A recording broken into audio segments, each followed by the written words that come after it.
Okay, so first of all, I'd like to welcome everyone to this Resource Efficient Scotland webinar, 10 Ways to Save Money on Waste. My name is Ivana Niezgoda and I will be your host for today. The webinar should last approximately 40 to 45 minutes. And I'm joined today by my colleague Jess Twemlow. Jess is one of our senior advisors and has worked with organisations across Scotland to help them prevent and reduce waste. So before we start, just a few points on housekeeping. And on the screen now, you will see our questions panel. Today, during the session, if you would like us any questions, you can just type in the question into the box shown and click send. You can do that at any time during the webinar and your questions will come to me. We will then stop during the session and towards the end to ask the questions. And I think we can move into the objectives. Over the next 40 minutes, we're going to be looking at some of the kind of top, low and no cost actions that are going to help you save money on waste. So looking at a few on waste prevention, looking at a few on reuse, and looking at a few on how you can actually recycle better. We're also going to look a little bit at the true cost of waste for your organisation. Whatever the type and volume of waste your organisation generates, is costing you money, and in fact you're probably paying for it twice, once when you buy it and again when you throw it away. So just really looking to try and understand what the true cost of waste is in your organisation. And then I'll be handing over to Ivana towards the end of the session today, and she's going to take you through some steps on how you can identify larger cost saving opportunities. And I think before we jump in, we'll just launch a poll. So I'll launch it just now. It should appear on your screen. And the question we'd like to ask you today is, do you know how much waste is costing your organisation at the moment? And if you could answer, just wait a couple of seconds. And I think we have the answers through just now. I'll just share the results with you. So we have 33% say they do. Okay. 67 no. So okay. We'll jump into talking. Okay, yeah, no, that leads nicely into our first few slides. So as I said, every organisation does generate waste, and it is probably costing you a lot more than you think. The true cost of waste does go beyond the basic waste disposal costs that you pay your waste contractor to empty your bins. Waste disposal costs are actually just the tip of the iceberg. When you factor in the material purchase costs, along with transportation and storage and packaging, and also the human resource cost, the labour cost, in actually kind of moving your materials and then your waste through your site, is estimated the cost of wasted materials can be up to 10 times the cost of their disposal. So to put that in another way, for every £1,000 you give to your waste contractor to take away materials, your organisation has already spent or invested up to £10,000 in those materials. So I think that's really interesting, sort of worth bear in mind. And it is worth considering that the actual cost of dealing with non-recyclable waste is rising as well. Now, anyone disposing of waste at a landfill site in Scotland needs to pay a Scottish landfill tax. Now, this tax is actually one of the first to be devolved to Scotland from the rest of the UK. So from the 1st of April 2015, this tax being collected by Revenue Scotland rather than when it was previously collected by HMRC. And the landfill tax really aims to encourage waste producers to produce less waste and recover more value from their waste. And since the introduction of the tax in 1996, it has been viewed as a key factor in the changing attitudes and the diversion of waste from landfill. Now, this is a brilliant graph that's just up on screen now, and it displays the historic fall of waste landfilled in Scotland against the rising landfill tax. So you can see the direct impact that it's had. As landfill tax has increased, the amount of waste that we send to landfill has decreased. Now, the current rate of landfill tax is £82.60 per tonne, and it will be set to rise over the next couple of years. Now, organisations can typically save about 25% on the true cost of their waste through simple measures. And I want to go through some of these now. So firstly, let's sort of look at the waste hierarchy. So the waste hierarchy illustrates how priority should be given to the way that we deal with our waste. Now, the Waste Scotland Regulations 2012, they actually state that if an organisation produces or keeps or manages waste, then they need to take all reasonable steps to apply the waste hierarchy. And the waste hierarchy just really provides a sliding scale on the best ways to deal with your waste. The best option is at the top of the scale and the least preferred option is at the bottom. And it really shows that order of priority, or I guess 5 steps that you should apply when making decisions about resources used and the waste generated in your organisation. So in its simplest form, the waste hierarchy is giving top priority to prevention. When waste is created, it gives priority to preparing for reuse, then recycling, then other recovery, and last of all, disposal, landfill. So how can you save money? Let's consider those top 3 priorities. So waste prevention, preparing for reuse, and recycling. So I'd say the first opportunity that can really apply to all organisations, because all organisations will use office paper. And office paper can be quite a major purchasing and disposal cost for organisations. You know, common paper items are going to include high-grade paper and white office paper, computer printer paper, and also coloured office paper. And making a big difference to your paper use will require everyone in your organisation, everyone in your office to be committed to the same aim. So you should start by creating a policy concerning paper usage, because that just really eliminates any grey areas when it comes to handling paper in the workplace.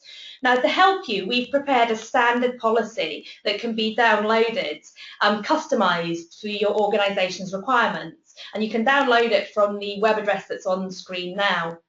When finalising your paper usage policy, you should consider sort of all the actions to use paper efficiently. So maybe using electronic methods instead of printing, you know, encouraging staff to review draft copies before printing by using the print preview, as that will often flag up issues that can be corrected there and then on screen. You know, really simple things, making sure you're printing on both sides of a paper. And if you're draft printing, then print 4 pages to an A4 sheet rather than, you know, just one A4 sheet for each sheet. And also use electronic communications wherever possible. Also think about actions for your IT department. So, you know, do you have a print hold system that releases printing only if an identity card is scanned or a password is entered at the printer? You know, are your printers set to black and white as standard? And have you reduced the number of single-user office printers throughout your organisation? And also consider purchasing actions. You know, are you purchasing the maximum post-consumer content? And are you sourcing from socially and environmentally and economically responsible forestry? It's really important that you do consult with all key stakeholders in your organisation, so they do have an opportunity to consider and discuss the potential implementations of the policy. And when ready, your policy should be reviewed, it should be approved, and it also should be signed by senior management and then shared with staff. I think that's really important, because that's kind of giving your policy, you know, that senior management are sort of very much behind this change. I'd say the second opportunity that really applies to everybody, and is really a top opportunity, is around stock control. Now, stock control is used to show how much stock you have at any point in time and how to keep track of it. Almost everything you use to make your products and provide your services is part of your stock. So from raw materials to unfinished goods to finished goods and to consumables as well, even, you know, all the way down to the stationery that you use. Now, good stock control processes will help you reduce your waste costs. For example, for showing if you've got too much stock, that's particularly important for perishable products with kind of shorter shelf life. You should review your stock regularly to see if products could be bought more efficiently. I think by carrying out weekly stock reviews, you can avoid over-ordering, but also highlight any slow-moving stock that you might actually have. You should also have some kind of procedure to identify excessive amounts of any product. So perhaps you could return these to the supplier where possible, or make sure you do use them before they go out of date. You should also make sure that your staff are carrying out stock rotation with every delivery of new stock as well. You might need to train them on how to do this. And you could maybe put reminder notices up in the stock rooms to prompt staff to take stock from the front and to check the dates when stocking up when you have a delivery. Finally, you've got to check that your stock area is dry and it's clean, is kept at the proper temperature and humidity to avoid any damage or contamination that might degrade your materials. That sounds really simple, but it's really surprising how often we do go out and visit sort of companies who just aren't keeping their stockroom in the condition that it needs to be.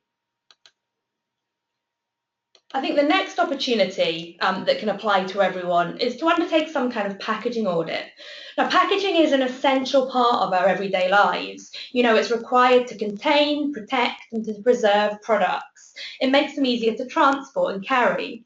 It provides the customer with information on a product and also enhances the sale appeal of the product.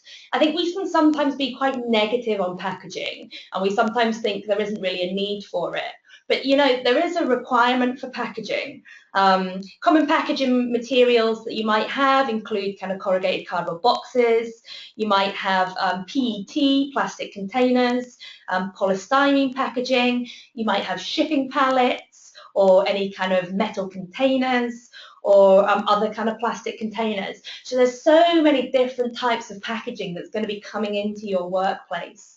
And packaging, it can be divided into 3 broad categories, and it's important to kind of think about the categories of packaging that you might be able to change. You've got the primary packaging, that's the wrapping or the containers that might be handled by your staff.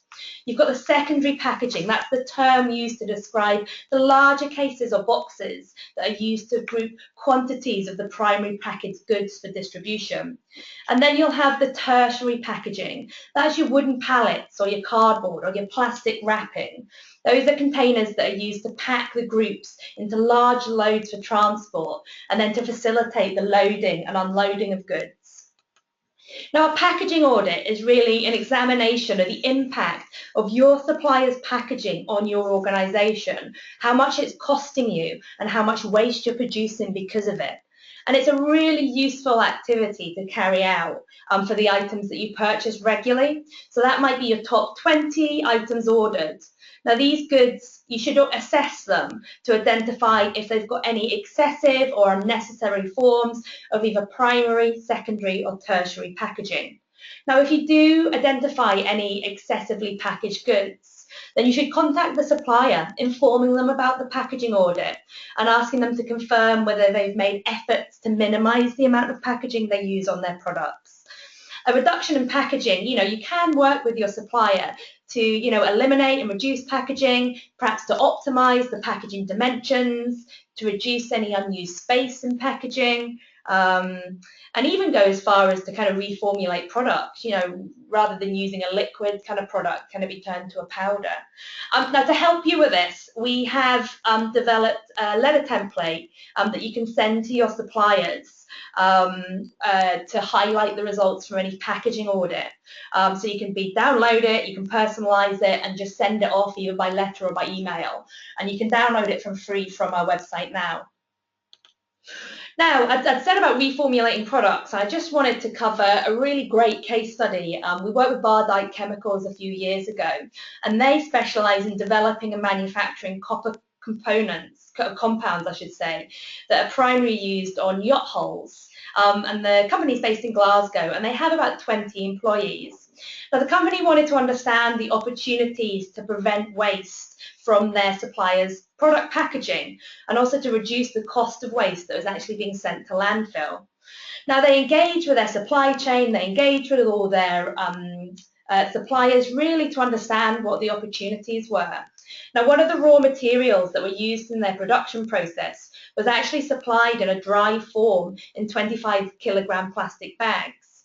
Now, as with the problem with many organisations, they didn't actually produce sufficient quantities of the empty bags to actually justify setting up a regular recycling collection, and they didn't have enough space to actually store all those plastic bags to kind of get the minimum quantities. So they worked with their supplier and they've actually installed equipment now to store the deliveries in a liquid product. And you can see the sort of container, the metal kind of container that they used that was installed, and that's where they store their liquid product.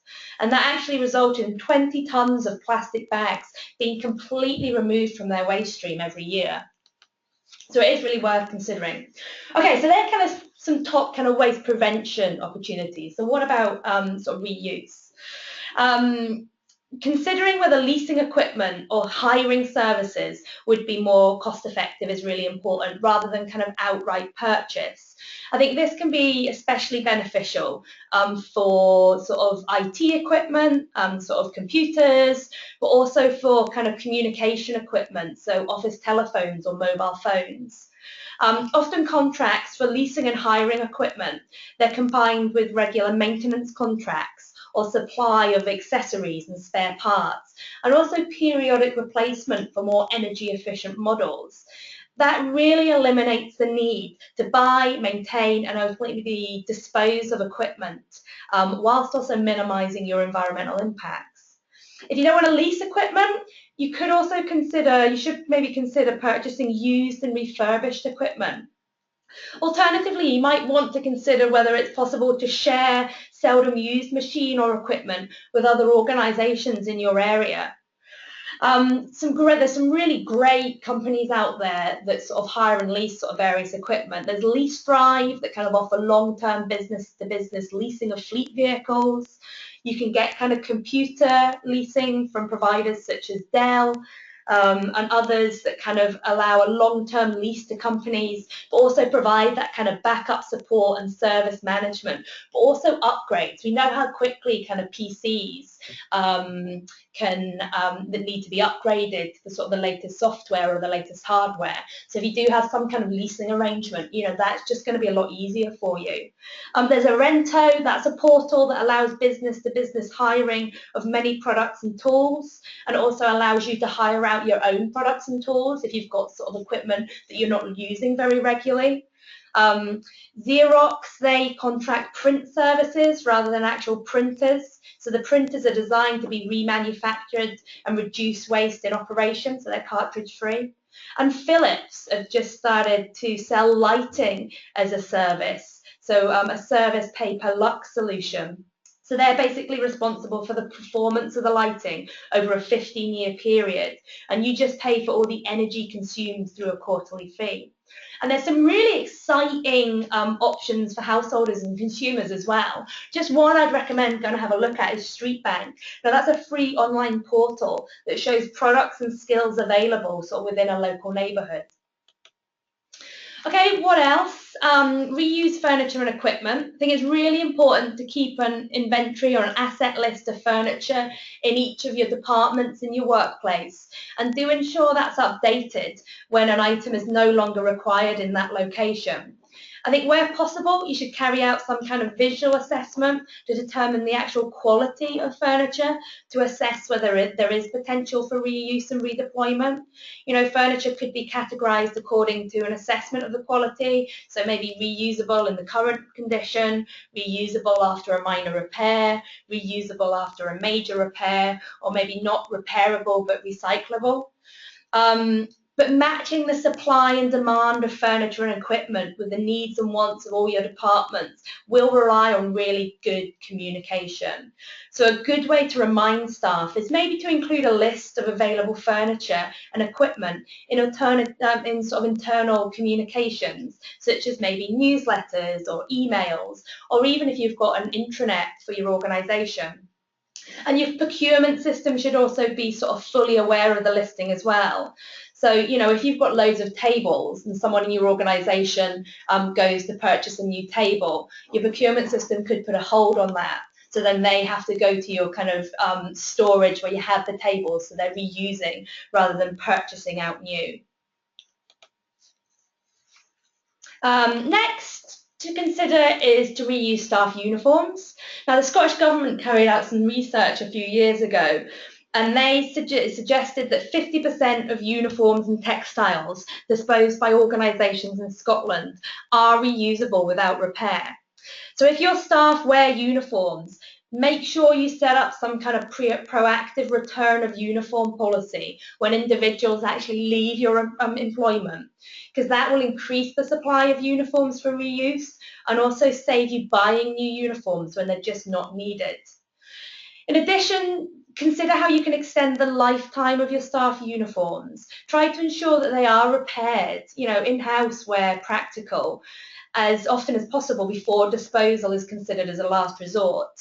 If you've got any uniforms that you no longer need, instead of sending them to landfill, there are a growing number of charities that offer reuse services for textiles. So I'd recommend visiting the Zero Waste Scotland Business Reuse and Recycling Directory, because they'll give you more information on reuse and recycling services for textiles. Just coming back to kind of the packaging, sort of very much related to your packaging audit, I'd really consider whether you can use reusable or returnable packaging. Now, packaging take-back schemes and the use of reusable transit packaging, I think they're being provided by more and more suppliers of goods and services, but they're quite often not very widely promoted. These schemes reduce the amount of packaging that your organisation has to manage once the product's delivered. So, examples include bakery products, fruit and vegetables sort of delivered in stackable, returnable plastic trays, or milk and dairy products being delivered in returnable steel cages on wheels, or other products being delivered in pallets. So I'd really recommend speaking to your suppliers, just really to see whether they can offer some kind of reusable or returnable packaging. But also, if you do have that packaging, make sure that you have some kind of return facility for the crates and pallets and boxes. Just a great case study on actually staff uniforms is from Office Depot. Now, Office Depot, they operate 4 distribution centres and 6 transport hubs in the UK. Now, they provide their staff with a uniform that's eligible for replacement each year. There's about 1,500 staff they actually employ that have these uniforms, and each employee is issued with 5 polo shirts, 5 sort of short sleeve shirts, 3 t-shirts, 2 pairs of trousers and 1 fleece. So a really big amount of uniforms that they're issuing every year. Now, they initially struggled to identify recycling and reuse sort of options due to the sewn-in company logo. But they carried out some work and they identified actually a local social enterprise company that was able to collect those uniforms and cover the logos before distributing the clothing to its volunteers. And now that organisation has an ongoing arrangement with Office Depot, and they make collections once a year. And so for every tonne of clothing that's actually removed from their waste stream, Office Depot's saving around £85 in landfill costs. So it's making a big difference for them. But it was a little bit of work to find the solution, but once they'd found it, yeah, big difference. Just the final few now, I just really wanted to talk about how to recycle better. Removing individual waste bins and replacing them with shared recycling bins to encourage recycling is something that everybody should be doing. I think when the individual waste bins are removed, it becomes a lot easier to recycle because the temptation to dispose of recyclable materials into that general waste bin is removed. But good communication is so important for this. You've got to ease people into the new system. Consult with staff, approach senior management to ensure that you have their support. Staff can be really precious about their waste bins, so you do need to get them on board as soon as possible. And I'd follow up with an email outlining kind of what the proposed plan is and what the timing for implementation is. And the email should really look for your staff to feed back any information about the plan as well. Remind people a week in advance, a couple of days in advance, and then the day before the actual bin removal day. And if you do encounter any resistance, then try to match the benefits of the projects with their concerns. And just ask them, just trial it, just see how it goes. See how it goes for a month, and then encourage them to make suggestions kind of during that month. I sometimes think it's the change itself that can be the barrier. But once that change has happened, people realise it's not as bad as they thought and they can work with it. So trialling things is always a good way to introduce sort of various changes. We have developed a communication that you can send around your organisation, and it's just up on screen now, that just kind of outlines sort of the plan and sort of frequently asked questions that you can just sort of download and tailor for your organisation. And as I said, you can download it for free now. Again, this sounds really obvious, but I think it's so important that you're providing colour-coded bins and labels and posters. You know, engaging your staff in recycling does require really clear communication. You know, you should have clear signage at your recycling points, reflecting the colour coding used to segregate the waste. And the signage needs to be specific about which materials are accepted in the recycling containers, and also which materials are excluded as well. I think that's really important. Now, we've developed a poster creator tool that will help you to develop clear signage for your recycling bins. And it uses this Recycle for Scotland identity. Sure, you'll have seen that. So all 32 Scottish local authorities are signed up to using Recycle for Scotland, and all our universities use it. And you'll see the bins if you go to a train station, because ScotRail use it. And Edinburgh and Aberdeen and Glasgow airports use Recycle for Scotland. So it's a really recognisable brand that I'd recommend you use. And if you're interested in using our poster creator tool, then the address is just up on screen now. And I finally wanted to finish off with the last opportunity, is working with your neighbours. I think there's two different ways to sort of approach this. You might have a premises that's serviced by a facilities management company. For example, you might share a tenanted property with other organisations. In such cases, a facilities management company will probably provide your waste management services for the whole property. It is really worth reviewing these arrangements regularly to ensure that the waste services actually meet your requirements. There is a facilities management procurement toolkit that has kind of example key performance indicators and model contract wording that can be downloaded for free from our website. So I'd really just recommend looking at what are the services that you're meant to be receiving and what services do you want to receive, and speak to your facilities management company about that. If you don't have a facilities management company, you might find that if a group of neighbouring organisations, you know, in that sort of property, you might produce very similar waste streams. So therefore, you might be able to negotiate a group discount if all the organisations actually use the same waste contractor. There might also be opportunities to share capital costs for making improvements. You know, you might want to purchase a compactor with everybody, or you might want to collect your recyclables in kind of central storage containers to kind of meet the minimum volume requirements. I think that's a really great opportunity for those kind of smaller organisations that are struggling to get a regular recycling collection. And just on that, I just really wanted to highlight a case study from Business Improvement Districts. Now, Business Improvement District is a business-led initiative that's supported by legislation in Scotland, whereby businesses work together in a partnership and invest collectively in local improvements in the business environment. There are a huge number of bids across Scotland. And I wanted to highlight one bid that's Clacksfirst and Alloa Town Centre. Now, they had assistance from ourselves and undertook a joint project, the Big Bid Recycle. Now, the key aim of this was really to provide a cost-effective recycling service for all the shops, all the organisations in their area, which would allow them to comply with the Waste Scotland regulations. So a waste contractor was commissioned to provide a really tailored waste collection service for all the interested organisations in that area, and it was at no additional cost to the bid members. So it included a separate collection of cardboard, of paper, of plastics and cans, and the kind of collaborative approach was really successful, and it's used by over 80 businesses in the area. And a lot of other bids, there's bids in Glasgow and Edinburgh who are doing the same kind of thing, taking a real collaborative approach to kind of their waste management and working together to ensure that they can recycle and save money. I just wanted to finish off. We are going to be publishing this in the next week, and it's 80 easy ways to cut your waste bill. Now, it provides some really great opportunities looking at waste prevention and reuse and how to recycle better. Really a cheat sheet for kind of businesses to understand what opportunities they might possibly have.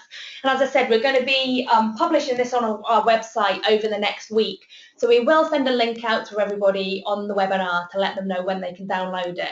But I'd really recommend, because I've given you the kind of what I see as the top 10 opportunities, but there are so many opportunities for your organisation, and sort of this document is going to be a really good starting point. And I think also if you could let us know what you're doing to prevent waste, to recycle better, that'd be great. We're always looking for ideas for best practice, case studies, more ideas to add to our 80 ways. So if you would like to email us, message us on questions board here, or tweet us, that'd be great. Yeah, or just give us a phone or send us an email, because we really would love to know what you're all doing to save money. We'll just stop for 2 seconds to take some questions. We'll just have a look if we had any questions coming through. We do have a couple. So the first one, can I use just the local bring bank services to dispose of my recyclables? Okay. Yeah, that's a really interesting one, because I think a lot of organisations, when they sort of look at the cost of initially setting up a recycling collection service, sort of do maybe think that the bring bank service is a cost-effective way to dispose of their recyclables. However, it is actually against the law to get rid of business waste by pretending it's household waste, by using your kind of household waste recycling centres, your bring sites, or any other kind of council-run kind of recycling services. But saying that, some local authorities do offer services where businesses can dispose of recyclables at local bring banks or household waste recycling centres. However, you'll be expected to have a current waste collection contract with that local authority, and you'll often need a recycling permit to show that you've got permission to use the sites. So if you are interested in that, especially if you're a smaller contractor, I'd really recommend getting in contact with your local authority to kind of see what your options are. We had one more question here. We always struggle to explain what types of plastics can be recycled. Any tips on that?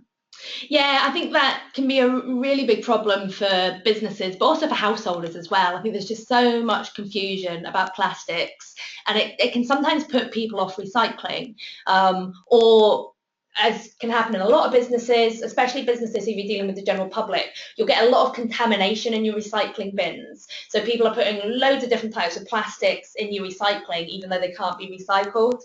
And because there are so many different types and grades of plastic.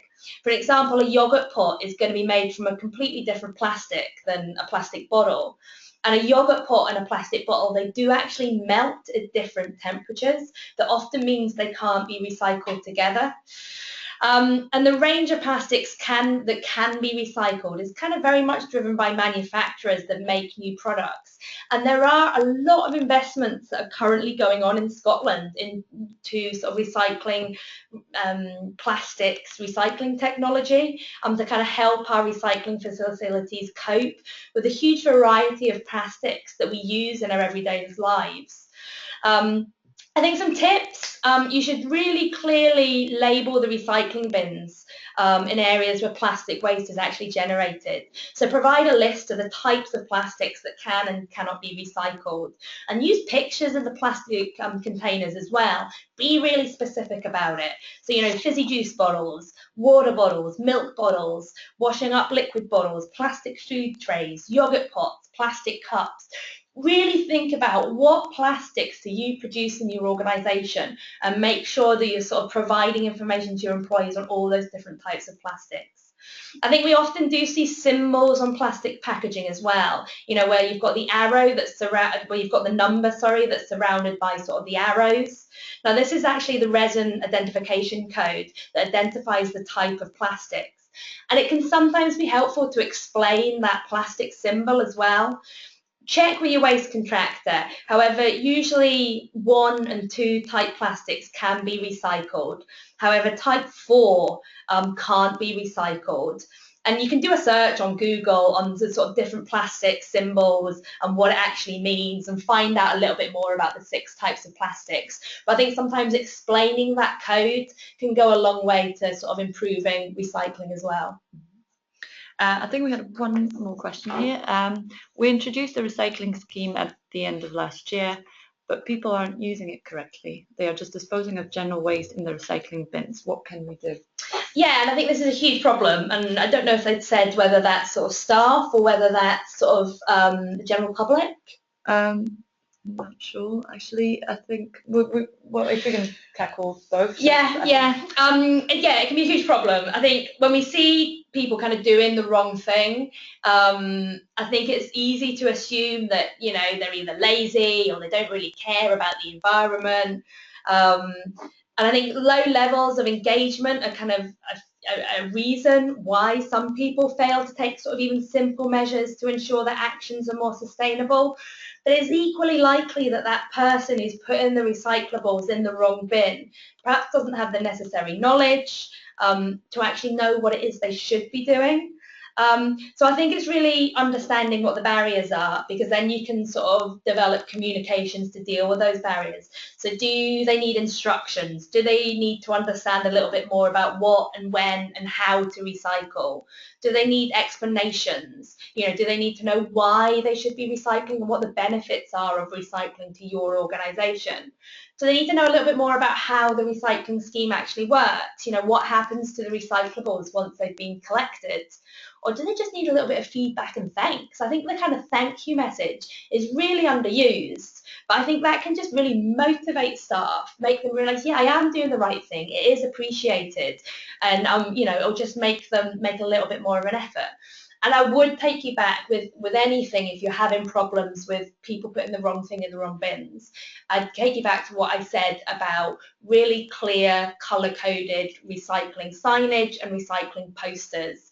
You're making sure you've got the list of materials that can and cannot be accepted, and also to include pictures as well.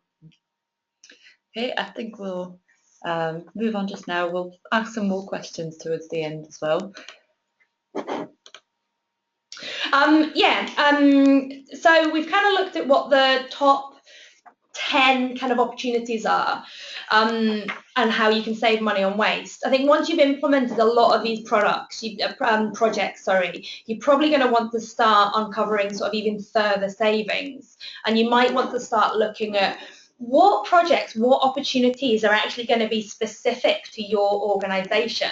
And I really do think that making a waste prevention plan is a really great way to understand where resources are used, but also where waste is actually generated in your organisation, and really allow you to agree a plan of action with your colleagues. So I think initially we're going to take a quick poll. Yeah, just a very quick one. We would like to ask have you produced a waste prevention plan? And that should be on your screen just now. I'll just wait a couple more seconds to get all the answers through. Okay, I think that's us, and I'll just share the results. So we have 33% said yes, so that's brilliant. Yeah, 67 no. So we'll just talk quickly about this. Ivana, do you want to sort of run through the kind of steps then in developing a waste prevention plan? Yep. So just quickly, there are sort of 5 key steps to find and prioritise cost savings in your organisation. So as you can, I'll just hide the poll. Sorry, you should see it on the screen just now. So the 5 key steps, and I'll just talk briefly about each stage. If you have any questions about that, we'll stop for questions at the end as well. So the first one, create a site waste map. That's a brilliant way to kind of visualize your waste and where it's produced. It's a simple overview of your site. You can just sketch a quick diagram. You can use any existing blueprints. That will save you time. And then once you have that in hand, go for a wee walk around. Just mark waste where it's generated.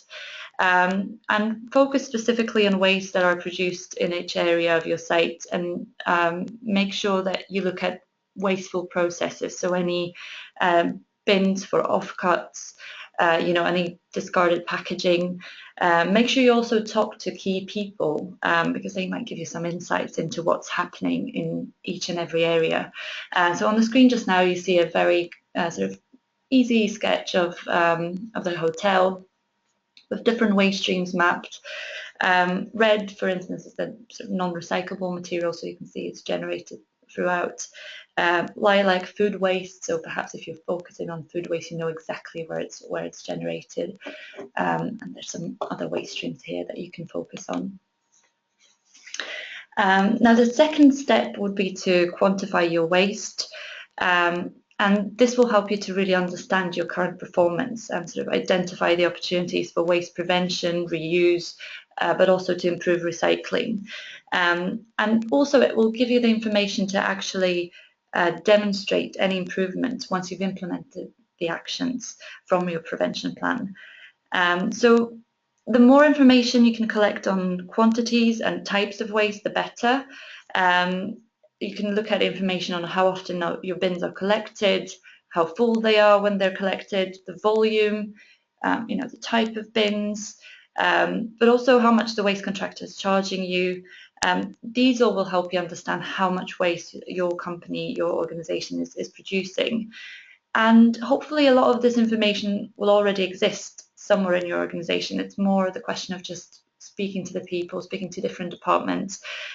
You should have a waste contract, duty of care documentation, waste production records perhaps, or stock take information, and the monthly and annual costs from your waste bill. So that information should already be there to feed into your waste prevention plan.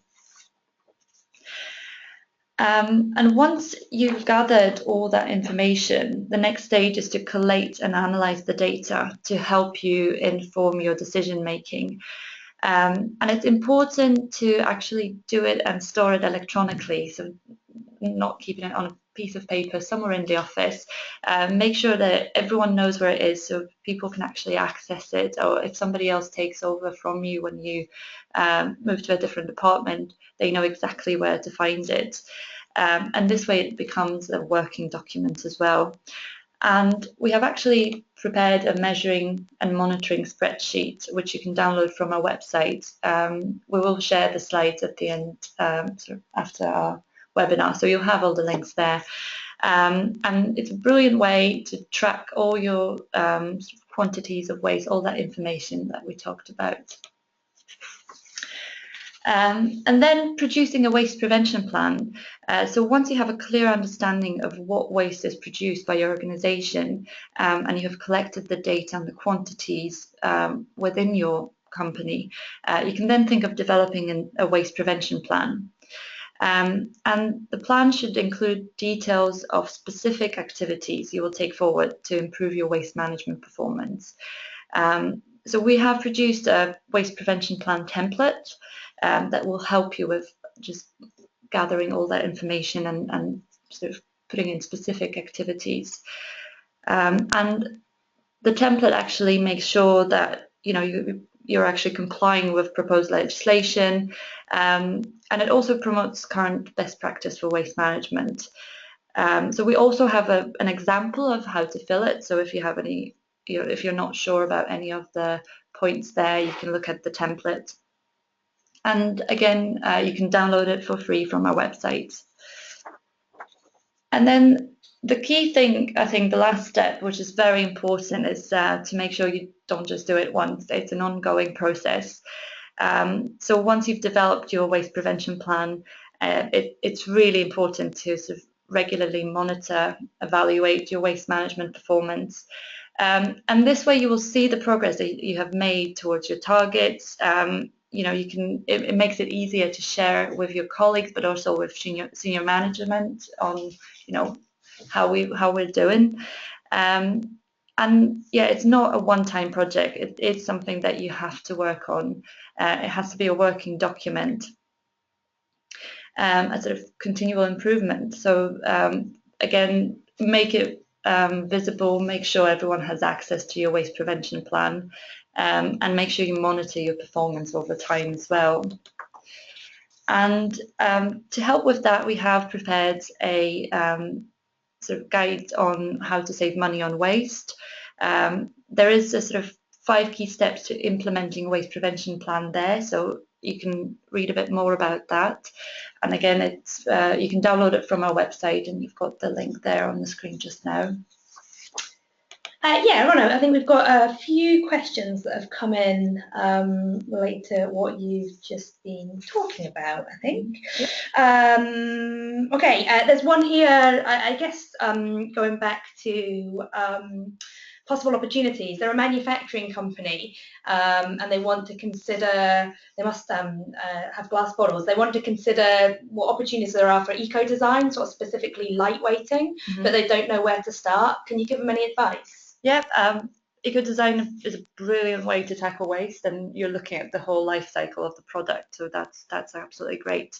I would say we probably would have to sort of speak to the company directly to find out a little bit more about the product, but we have done it in the past. We worked with Famous Grouse, looking at their bottles, and they've managed to reduce glass by 15%, which actually is a brilliant sort of improvement on their processes, but they still kept that sort of sleek look to the bottle. So yeah, we can definitely help with that. It would involve probably just looking at the product in more detail, finding more about their processes. Yeah, well, we've got their details, so yeah, we'll be in contact with you about how we can help you a little bit more. We've got another one in here who said they're looking to expand to a new site, and they were wondering how they can kind of develop KPIs and targets to take into account of all the extra waste that they're producing. Well, I think you can link it to the productivity or perhaps employees on site.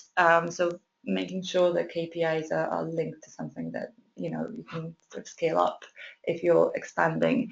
And actually, our monitoring and measuring spreadsheet has some ideas for KPIs there, so you can look there and choose the ones that are applicable.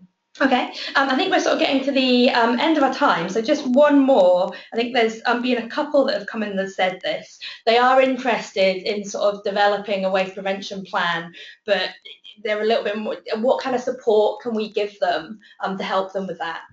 I think definitely, as I spoke about the waste guide, it sort of talks about preparing the waste prevention plan, and it really helps you understand each step. But you can also look at our Green Champions training. That's a brilliant tool.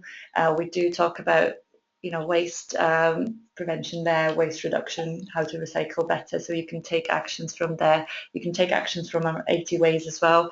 But we're also here to help. So if there's anything that you're not sure of, you can always give us a wee call or drop us an email.